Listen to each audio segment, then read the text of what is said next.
मुंबई में तीसरी लहर की शुरुआत हो चुकी है। पिछले 15 दिनों में 200 से 15,000 तक जो मामले हैं पहुंच चुके हैं। इस बीच सबसे चौंकाने वाली बात यह आई है कि 15,000 मामले जो दिन प्रतिदिन आ रहे हैं, 10,000 से 15,000, इस बीच पिछले एक महीने में 3,000 से ज्यादा मामले बच्चों के थे। ये जो छोटे बच्चे हैं जो कि 19 साल के नीचे की उम्र के हैं, वो कोविड पॉजिटिव आए थे। लेकिन हालांकि एक यहाँ पर राहत वाली बात सामने ये आई थी कि किसी भी बच्चे की कोरोना की वजह से मृत्यु नहीं हुई, लेकिन सिम्टोमेटिक और असिम्टोमेटिक दोनों के जो कोरोना के मामले हैं सामने आए थे। इस बारे में बताने के लिए मेरे साथ डॉक्टर बकुल पारेख हैं, जो कि राज्य सरकार के चाइल्ड टास्क फोर्स के मेंबर हैं। आप सर, मैं जानना चाहूंगी कि बच्चे जो हैं 3,000 से ज़्यादा कोरोना पॉजिटिव हुए हैं। विशेषज्ञों ने कहा था कि तीसरी लहर में बच्चे पॉजिटिव होंगे, तो क्या थे उनके सिम्टम्स? क्या वो ज़्यादा बीमार थे? ये जैसा पास्ट में वैसे उन्होंने बोला था कि बच्चे में ज़्यादा बीमारी आएगी, बट वो खास करके खाली बच्चों में हो रहा है ऐसा नहीं है।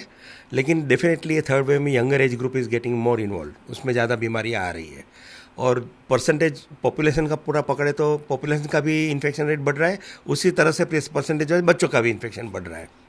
बीमारी में ज़्यादा करके जैसा अपन फ्लू बोलते हैं, कॉमन कोल्ड में, तो वही टाइप के सिम्टम्स हैं बाकी वायरस इन्फेक्शन के जैसा कि बुखार है 2-3 दिन के लिए, थोड़ी सी सर्दी है, सोर थ्रोट है, लेकिन लंग्स को का ज़्यादा असर नहीं हो रही है। मीन्स ब्रेथलेस नहीं हो रहे बच्चे, या ज़्यादा कोई सीरियस होकर एडमिट होना पड़े ऐसा नहीं हुआ है। घर में माँ बाप को किसी को कोविड लगा, उसके वजह से बच्चे को लगा, वो शक्यता ज़्यादा है। यानी आखी फैमिली में कोविड इन्फेक्शन लग रहा है, क्योंकि ओमिक्रॉन की इन्फेक्टिविटी रेट बहुत ज़्यादा है और इसलिए सब पूरी फैमिली को पकड़ता है, एक आदमी को या एक बच्चे को पकड़ता है ऐसा नहीं है। और जैसा आपने बताया वैसे कोई हॉस्पिटल में मृत्यु भी नहीं हुई है और ज़्यादा करके हॉस्पिटल में एडमिट करने की भी ज़रूरत नहीं पड़ी है। हम लोग घर में ही पैरासीटामोल या कॉमन कफ कोल्ड की मेडिसिन दे के आराम करने के लिए बोलते हैं। और बच्चों से बड़े लोग में, बुजुर्गों में न लगे, इसलिए थोड़ा सा उसको अलग रखने की एडवाइस करते हैं। 19 साल से कम उम्र के बच्चे जो हैं कोरोना संक्रमित हुए। सर, जैसे कि बच्चों की जो रोग प्रतिकार शक्ति होती है अडल्ट से थोड़ी सी कम होती है और वो काफ़ी ज़्यादा बीमार अगर होते हैं तो उनके पूरे शरीर पे असर होता है। तो कोरोना अगर बच्चों को हो चुका है, 10 साल से कुछ 1,500 बच्चे हैं 10 साल की कम उम्र के, तो क्या उनके ऊपर असर होगा आगे चल के? नहीं, मेरे हिसाब से तो बच्चों को बाकी के वैक्सीन लगने के वजह से उनकी इम्यूनिटी ट्रेंड इम्यूनिटी है और हर एक बच्चे का इम्यूनिटी कमज़ोर होना ऐसा ज़रूरी नहीं है एडल्ट के हिसाब से। हाँ, अगर बच्चा ओबीज है, उसको कोमोर्बिडिटी है, तो ज़्यादा ध्यान देना ज़रूरी है। बट ओवरऑल बच्चे की इम्यूनिटी भी अच्छी ही रहती है, क्योंकि कई वायरस इन्फेक्शन लगते रहते हैं, इम्यूनाइजेशन होते रहता है, वैक्सीन लगते रहते हैं, तो इम्यूनिटी काफ़ी ट्रेंड है। इसलिए मेरे हिसाब से कोई बच्चों में सीरियस बीमारी होने की शक्यता कम है। खाली एक ही चीज़ है कि जैसे सेकंड वेव में हमने देखा था कि जब भी पिक चली गई कोविड की, उसके 4 या 6 हफ्ते के बाद बच्चों में मिस्सी यानी मल्टी इन्फ्लेमेटरी सिस्टमिक डिसऑर्डर होने लगा था।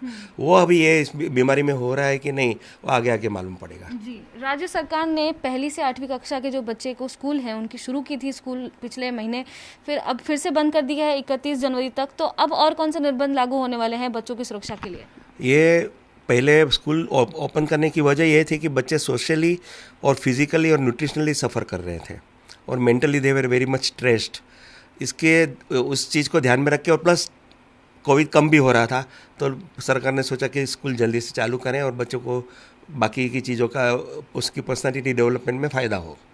लेकिन अभी जो वेव बढ़ा है और हज़ारों में नए नए केसेस रोज आ रहे हैं, उसके पैनिक क्रिएट हो गया है पब्लिक में। लगता है कि ये कोविड ज़्यादा हो रहा है तो बच्चे में ज़्यादा असर न हो जाए, तो माँ बाप भी विलिंग नहीं है स्कूल में भेजने के लिए। तो ये सब चीज़ों की ध्यान में रख के और पब्लिक मेंटालिटी ध्यान में रख के सरकार ने सोचा कि थोड़ा टाइम के लिए बंद करें 31 जनवरी तक। और उसके बाद जैसा हम लोगों ने साउथ अफ्रीका में देखा कि वेव जितना जल्दी से बढ़ा उतना जल्दी कम भी हो रहा है। तो यही होप्स हमारे कंट्री में भी लग रहा है कि जितना जल्दी बढ़ रहा है उतना ही जल्दी कम होगा। तो थोड़ा दिन बंद रखने में कोई प्रॉब्लम नहीं है, क्योंकि बच्चों के माँ बाप खास करके पैनिक ना हो और उनको लगे कि भाई मेरा बच्चा सिक्योर है।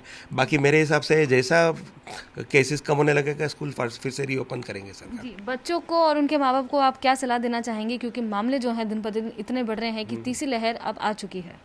नहीं, तीसरी लहर जरूर आ चुकी है, लेकिन पैनिक होने की ज़रूरत नहीं है, क्योंकि कोई सीरियस बीमारी नहीं। हम कोई भी बीमारी से कभी डरते हैं कि जब भी आपको हॉस्पिटलाइज करने की ज़रूरत पड़े या बच्चे की या बड़े की कोई तबीयत इतनी ख़राब हो जाए कि डेथ रेट बढ़े या तो हॉस्पिटल में ज़्यादा खर्चा होने की शक्यता हो, अभी की वेव में ये सब चीज़ नहीं दिख रही है। इसलिए पैनिक होने की ज़रूरत नहीं है, लेकिन ज़रूर प्रिकॉशन लेना ज़रूरी। जैसा मास्क पहने बरोबर, नाक और मुँह और सब कवर करें, और सामने वाला ने भी मास्क पहना हो। जब भी सामने वाले मास्क पहनते हैं तो बीमारी लगने के चांस 90% से ज़्यादा कम हो जाती है। तो कोई भी वेरिएंट आने दो, अगर प्रॉपर मास्किंग किया, सेफ डिस्टेंसिंग रखा, ओवर क्राउडेड जगह में नहीं गए और जहाँ जरूरी नहीं वहाँ न जाए, तो मेरे ख्याल से कोई प्रॉब्लम नहीं आना चाहिए। तीसरी लहर के जो लक्षण हैं भले सौम्य हो, लेकिन अगर आप कोरोना संक्रमित होते हैं तो आपको पूरी तरह से ध्यान देना होगा, प्रिकॉशन सारे फॉलो करने होंगे। अगर आपके बच्चे जो कि कोरोना संक्रमित होते हैं, ये सारे माँ बाप को मैसेज जा रहा है कि अगर वो कोरोना संक्रमित होते हैं तो पैनिक ना होइए, क्योंकि उनकी रोग प्रतिकार शक्ति जो होती है, इम्यूनिटी सिस्टम होती है, काफ़ी स्ट्रांग होती है और राज्य सरकार उनकी सुरक्षा के लिए सब कुछ कर रही है। कैमरा पर्सन जावेद के साथ मैं लता शर्मा, ABP न्यूज़, मुंबई।